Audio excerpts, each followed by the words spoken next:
Assalamualaikum warahmatullahi wabarakatuh. Waalaikumsalam warahmatullahi wabarakatuh. Yang saya hormati Bapak Dr. Adinda Widara Putra MPD, dosen pengampu mata kuliah kajian drama serta teman-teman sekalian. Sebelum kita memulai presentasinya, kita akan memperkenalkan terlebih dahulu. Dari saya sendiri, perkenalkan nama saya Handira Maini dengan akhiran NPM 183. Perkenalkan, nama saya Nadia Putri dengan akhiran NPM 170.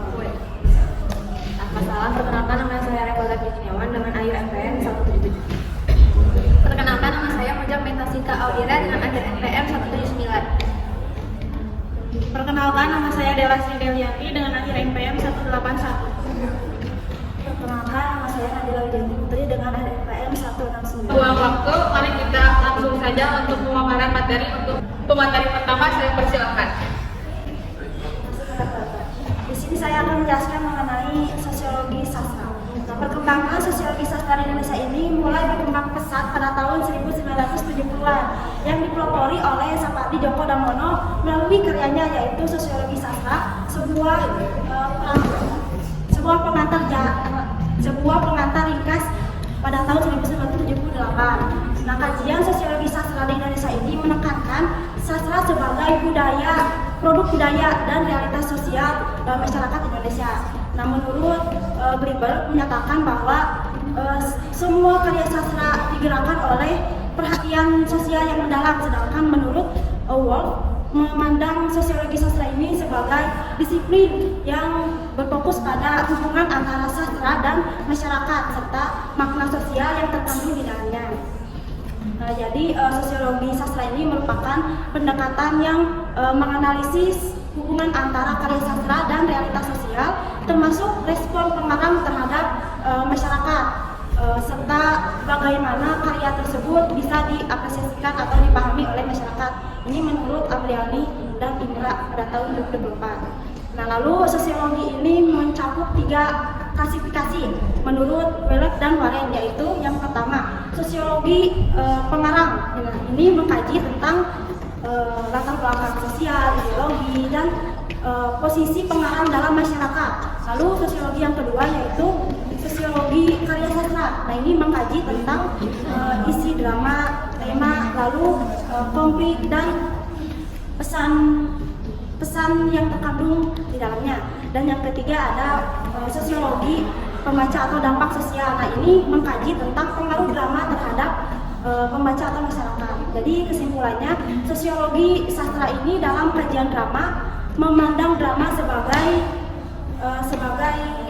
cerminan realitas sosial yang lahir dari hubungan antara pengarang, karya, dan masyarakat, serta pendekatan ini juga bukan memandang drama sebagai seni pertunjukan saja, tetapi juga sebagai media replikasi dan kritik terhadap kehidupan sosial. Baik, itu saja saya kembalikan kepada teman-teman. Baik, terima kasih kepada pemateri yang ke-1 setelah menyampaikan materinya. Lanjut saja ke pemateri yang kedua, saya persilakan. Baik, teman-teman, terima kasih sebelumnya untuk pemateri telah mempersilahkan saya untuk melanjutkan pemaparan materi dari pemateri pertama.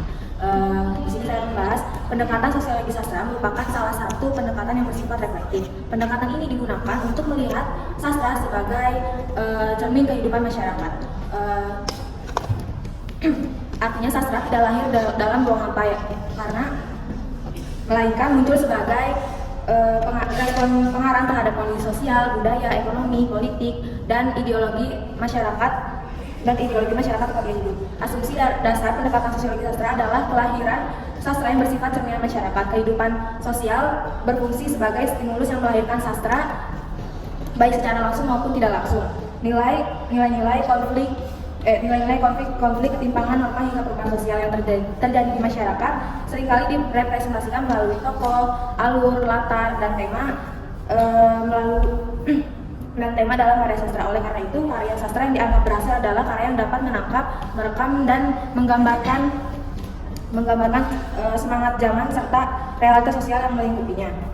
Berdasarkan hal tersebut, Lawrenson dan Swingwood memberikan penjelasan bahwa sosiologi sastra memiliki perbedaan tertentu, tetapi sebenarnya dapat memberikan penjelasan terhadap makna-makna teks sastra. Pendapat ini muncul akibat terdapat kesamaan antara objek studi, sosiologi, dan sastra, yakni sama-sama manusia. Sastra dapat diartikan sebagai luapan atau ekspresi manusia, sedangkan manusia tak akan lepas dari zaman yang mengikatnya. Terima kasih. Baik, terima kasih kepada materi yang kedua. Lanjut saja untuk materi yang ketiga, saya persilakan. Baik, terima kasih kepada moderator dalam pertama saya untuk menyampaikan materi yang ketiga. Yang selanjutnya ini membahas tentang hubungan antara karya sastra dan masyarakat. Nah, Levin ini menyatakan bahwa sastra itu tidak dipengaruhi oleh kondisi sosial saja, tetapi juga karya sastra ini memengaruhi karya sosial itu sendiri. Nah, dengan kata lain, karya sastra ini tidak lahir sebagai akibat dari realitas sosialnya, tetapi karya sastra ini memiliki potensi untuk mengubah cara pandang dan sikap masyarakat gitu. Nah, misalnya tuh seperti ini. Ketika penulis menulis naskah drama gitu, dia itu kan mengambil isu-isu yang terjadi pada masa itu gitu. Nah, misalnya itu seperti isu ketimpangan sosial, lalu ketimpangan sosial dan ketidakadilan dalam keluarga atau lingkungan masyarakat gitu. Nah, isu-isu ini kan muncul karena adanya kesaksian dalam kehidupan sehari-hari si penulis gitu. Nah, lain lagi jika drama ini dipentaskan gitu. Jika drama ini dipentaskan dan banyak ditonton oleh masyarakat gitu, ini tuh dapat menumbuhkan kesadaran diri penonton gitu. Lalu menumbuhkan empati dan memicu kritik terhadap isu sosial yang digambarkan gitu. Jadi drama yang dipentaskan ini tuh tidak hanya membangun kesadaran juga gitu, tapi juga sebagai cerminan dari masyarakat tersebut gitu. Nah, sesuai dari pandangan itu dapat disimpulkan bahwa hubungan antara sastra dan sosiologi itu bersifat timbal balik. Nah, sastra dan masyarakat itu saling memengaruhi. Jadi sehingga karya sastra itu tidak dapat dipahami secara terpisah dari konteks sosialnya. Sehingga kajian sosiologi itu sosiologi sastra itu menjadi penting untuk memahami keterkaitan antara teks dan kehidupan sosial. Lalu Lawrason dan Swinghewitt itu mengemukakan 3 perspektif dalam sosiologi sastra. Perspektif yang pertama itu memandang karya sastra itu sebagai dokumen sosial. Sebagai dokumen sosial itu bagaimana? Nah, ketika isi ceritanya itu memperlihatkan kondisi dan masalah masyarakat pada saat karya tersebut ditulis gitu. Nah, kita itu dapat memahami realitas sosial pada zamannya, gitu, pada zaman masa karya tersebut itu ditulis gitu. Nah, lalu perspektif yang kedua itu memandang karya sastra sebagai cermin situasi sosial penulisnya. Karena pengalaman hidup dan latar belakang dari penulis itu tuh tercermin dalam tema dan konflik yang diangkat dalam karyanya. Lalu yang ketiga itu memandang karya sastra sebagai manifestasi peristiwa sejarah dan kondisi sosial. Nah, sebab karya sastra ini tuh bisa merekam kondisi-kondisi penting serta nilai-nilai budaya yang hidup dalam masyarakat pada masa tertentu. Itu saja yang dapat saya sampaikan. Saya kembalikan kepada pendapat. Baik, terima kasih kepada pemateri yang ketiga. Selanjutnya untuk pemateri yang keempat, saya persilakan. Baik, terima kasih kepada moderator yang kedua dan kesempatan saya untuk menjelaskan materi yang keempat. Saya lanjutkan dari yang tadi. Nah, bagi pengapresiasi naskah drama, hal pertama yang harus dilakukan itu yaitu mengetahui latar belakang si pengarangnya dulu.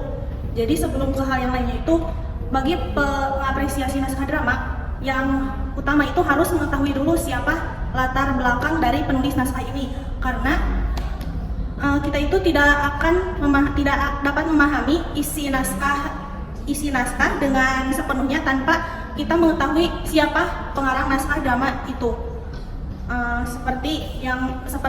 Siapa sih si pengarang naskah ini, terus bagaimana sih kehidupan sosialnya, lalu agamanya itu seperti apa, karena itu akan menentukan nanti dalam isi dari naskah drama tersebut.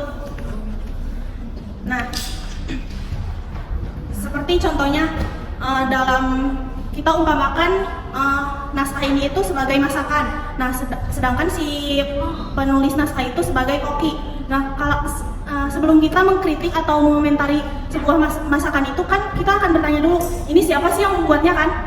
Pasti akan seperti itu. Kok bisa enak? Siapa sih yang buatnya? Nah, sama seperti di dalam pendekatan sosiologi sastra ini, yang hal pertama yang harus dibicarakan itu yaitu si pengarang naskahnya dulu, agar karena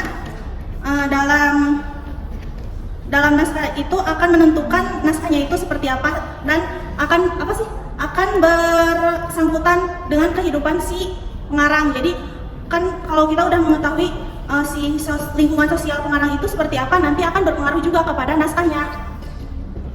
Jadi kesimpulannya itu mengapresiasi drama dengan pendekatan sosiologi sastra itu harus dimulai dulu dari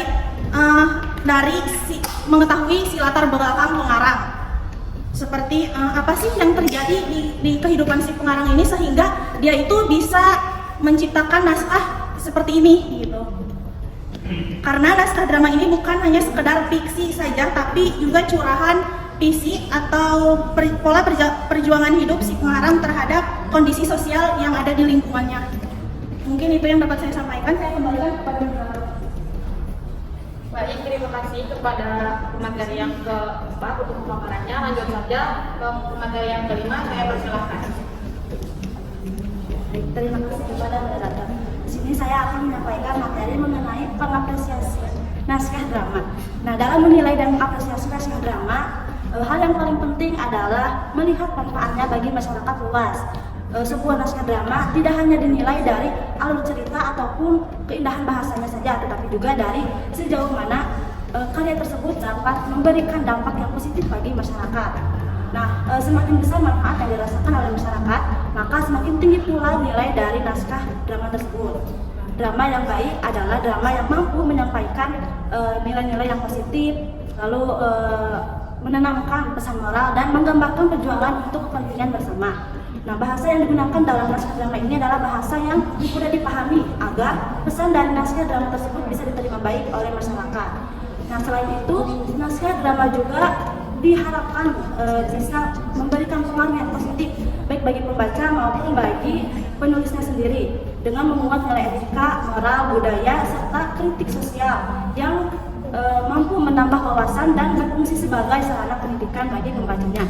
Semi 1993. Nah, kesimpulannya adalah naskah drama yang baik adalah drama yang mampu memberikan manfaat bagi masyarakat, mudah dipahami, memiliki nilai moral dan sosial, serta bisa berpengaruh positif terhadap diri sendiri ataupun di kalangan masyarakat. Itu saja saya kembali kepada moderator. Baik, terima kasih untuk pemaparannya. Pemaparan yang terakhir yaitu oleh saya sendiri. Penelitian atau pengkaji naskah drama dengan menggunakan pendekatan sosiologi ini memiliki kekuatan yang yakin. Nah, naskah drama ini dipandang sebagai suatu hasil budaya yang amat diperlukan oleh masyarakat. Dan juga naskah drama ini merupakan media komunikasi yang mampu merekam gejolak hidup masyarakat, dan naskah drama ini sebagai karya sastra mengabdikan diri untuk masyarakat juga. Jadi pendekatan sosiologi ini memandang naskah drama itu sebagai produk budaya yang lahir dari, oleh, dan untuk masyarakat. Nah, drama ini juga tidak berdiri sendiri, melainkan berhubungan erat dengan area sosial, nilai, konflik, ideologi, dan juga realitas kehidupan masyarakat pada zamannya gitu ya. Terus adapun dengan ada beberapa kelemahan dari menggunakan pendekatan ini.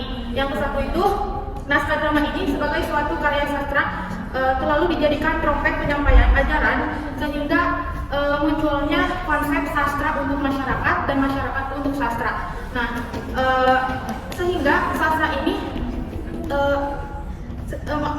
sebagai sebuah sistem otonom yang menjadi kehilangan, malah diabaikan gitu. Terus yang kedua itu ada pendekatan ini seringkali dijadikan alat propaganda oleh negara sosial dan komunis sebagai media meneriakkan protes sosial. Terus yang ketiga, pendekatan ini sering digunakan untuk membredel atau melarang naskah drama yang mengandung paham politik yang tidak sesuai atau tidak sejalan dengan penguasa politik tersebut. Nah, yang keempat, pemakaian pendekatan ini sulit jika pengkaji gitu ya, tidak kurang didukung sosiologi dan ilmu jiwa sosialnya gitu. Nah, yang terakhir, pendekatan ini cenderung lebih banyak membicarakan tentang hal-hal yang berada di luar naskah, sedangkan yang ada di dalam naskah drama tersebut itu malah diabaikan. Mungkin sekian dari saya. Selanjutnya yaitu sesi tanya jawab yang akan kami tampung terlebih dahulu. Dua penanya saya persilahkan. Assalamualaikum warahmatullahi wabarakatuh. Perkenalkan nama saya Janisa Rea Iklima dengan akhir NPM 155. Di sini saya akan bertanya dalam konteks sosiologi sastra, apakah pembaca memiliki peran aktif dalam membangun makna sosial sebuah karya? Ya, terima kasih. Warahmatullahi wabarakatuh. Perkenalkan nama saya Kaisa Nabila dari angkatan 162. Izin bertanya, bagaimana trauma kolektif direpresentasikan dalam karya sastra dan apa implikasi sosiologinya? Pertanyaan pertama akan dijawab oleh mereka, saya persilahkan. Terima kasih kepada moderator yang telah mempersilahkan saya. Di sini saya akan menjawab pertanyaan dari Janisa itu. Pertanyaannya dalam konteks sosiologi sastra, apakah pembaca memiliki peran aktif dalam membangun makna sosial sebuah karya? Dalam pendekatan ini, makna sosial sebuah karya tidak hanya ditentukan oleh pengarang dan kondisi masyarakat saat karya itu diciptakan, tetapi juga oleh pembaca sebagai anggota masyarakat, yang artinya pembaca juga memiliki peran aktif. Pembaca membawa latar belakang sosial, budaya, ideologi, pengalaman hidup, serta konteks zamannya sendiri ketika menafsirkan karya sastra. Hal ini membuat satu karya dapat dimaknai secara berbeda oleh pembaca yang berbeda atau pada waktu yang berbeda. Pembaca berperan aktif dalam satu, menafsirkan pesan dan kritik sosial yang terkandung dalam karya sastra. Kedua, menghubungkan teks dengan realitas sosial yang mereka alami atau pahami. Yang terakhir, menentukan relevansi sosial karya bagi kehidupan masyarakat pada masanya. Sekian jawaban dari saya. Baik, terima kasih kepada Reva. Untuk pertanyaan yang kedua akan dijawab oleh Moja. Oke, baik, terima kasih kepada moderator.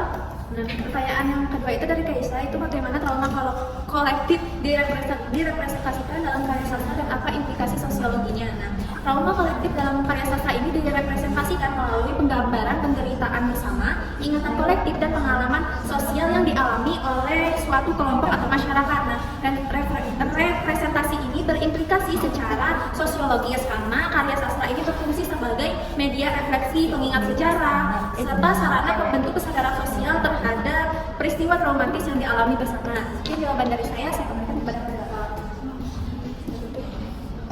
Sekian dari jawaban dari kami tutup. Assalamualaikum warahmatullahi wabarakatuh. Waalaikumsalam.